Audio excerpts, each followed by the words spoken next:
herói para você? O que define uma pessoa como herói?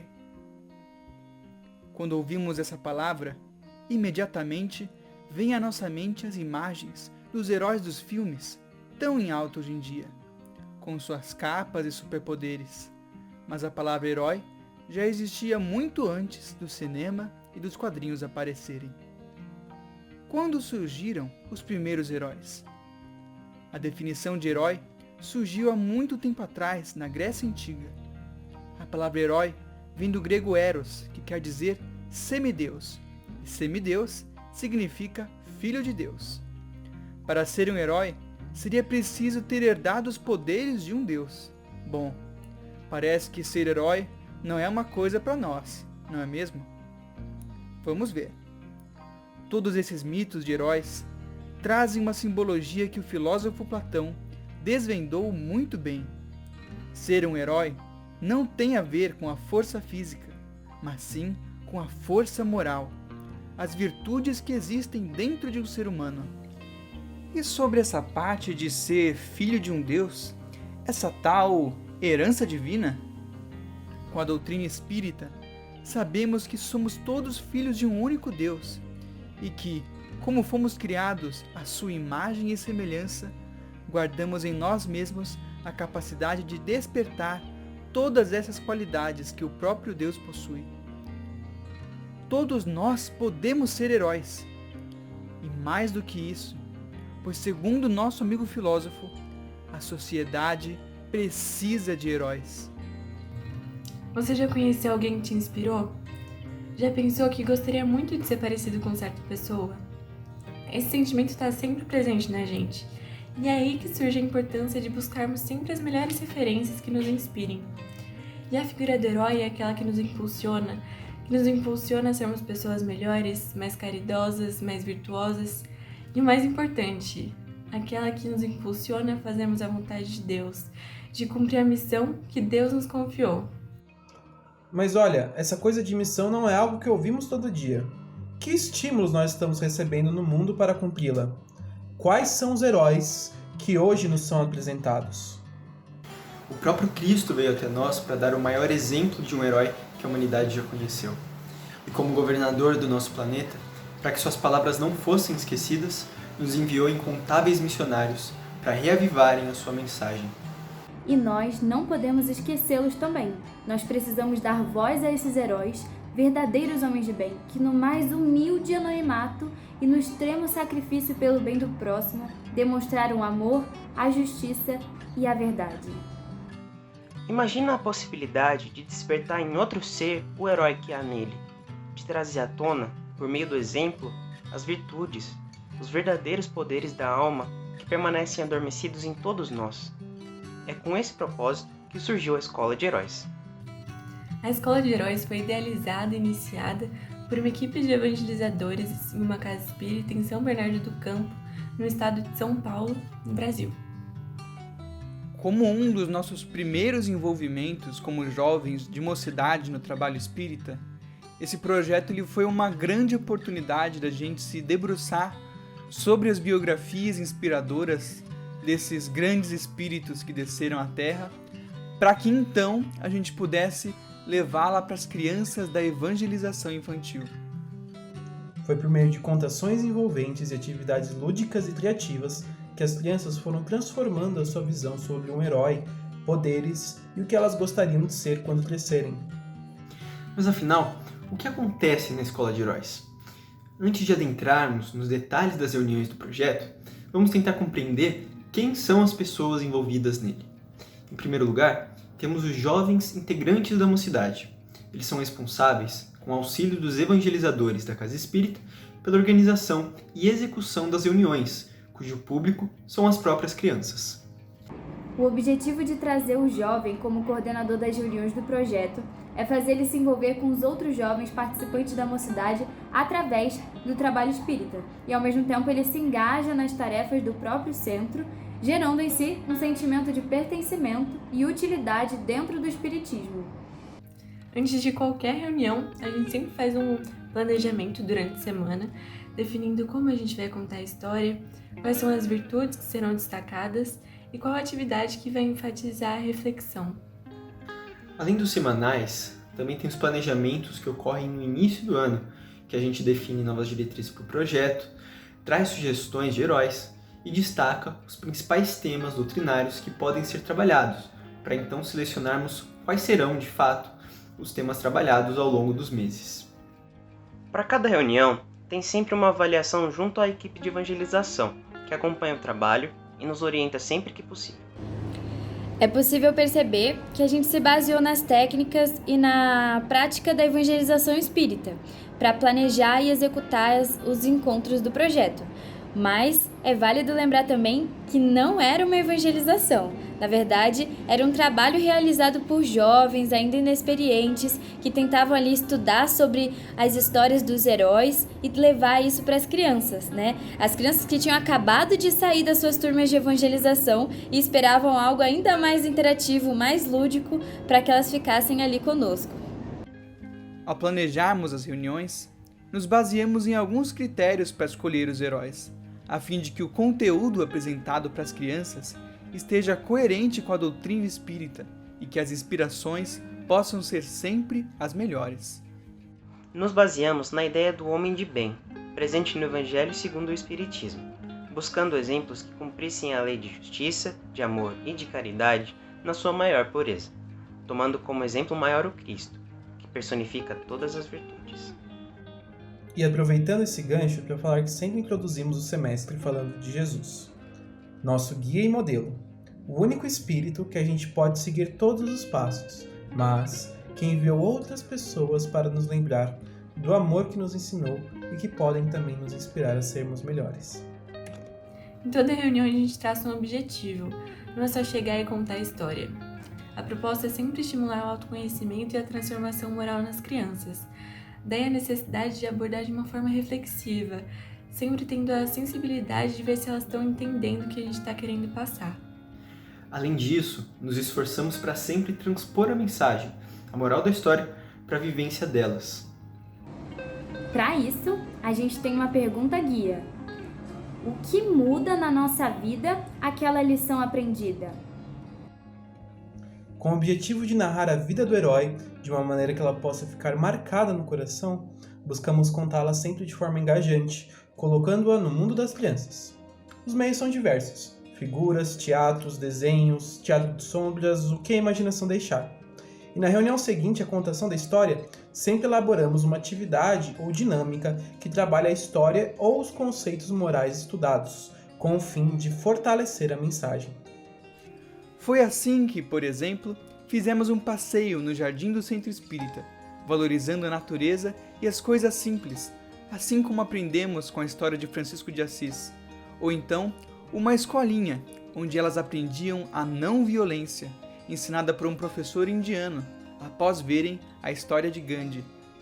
Se quiser saber mais detalhes sobre o funcionamento do projeto, pode acessar o documento que disponibilizamos também aqui no site, em que exploramos muitos outros pontos.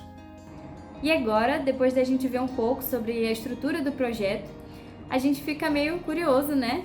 Para saber como é na prática, que heróis foram trabalhados e como fazer essa aproximação da história com a vivência da criança. E é isso que vamos apresentar agora. Para começar, trouxemos como exemplo os encontros em que trabalhamos a história de Albert Schweitzer. Nosso amigo Albert, nascido em 1875, na Alsácia, lá na Europa, era de uma família cristã e tinha uma vontade muito grande de ajudar os mais necessitados, inspirado em Francisco de Assis. Quando cresceu, ele estudava muitas coisas, como música, medicina, teologia, para poder ajudar os outros. Até que um dia, ele decidiu, junto com a sua esposa, ir para o Gabão, um país muito longe, fica lá na África, para ser médico lá e curar os doentes. Avisou a família, os amigos, mas ninguém aprovou muito essa ideia. Falaram que ele estava, ficando maluco. E ele ficou um pouco triste, sim, mas não desistiu de atender esse chamado. Então, lá se foram eles, foram de navio. Chegando lá, eles foram muito bem recebidos. Eles ficaram espantados porque não tinha nenhum hospital para curar as pessoas. Mas tudo bem, porque no meio daquela floresta mesmo eles fizeram os tratamentos e até as cirurgias. Os pacientes e as famílias ficaram tão gratos e contentes que decidiram construir um hospital para que Albert e sua esposa, Helene, pudessem atender melhor.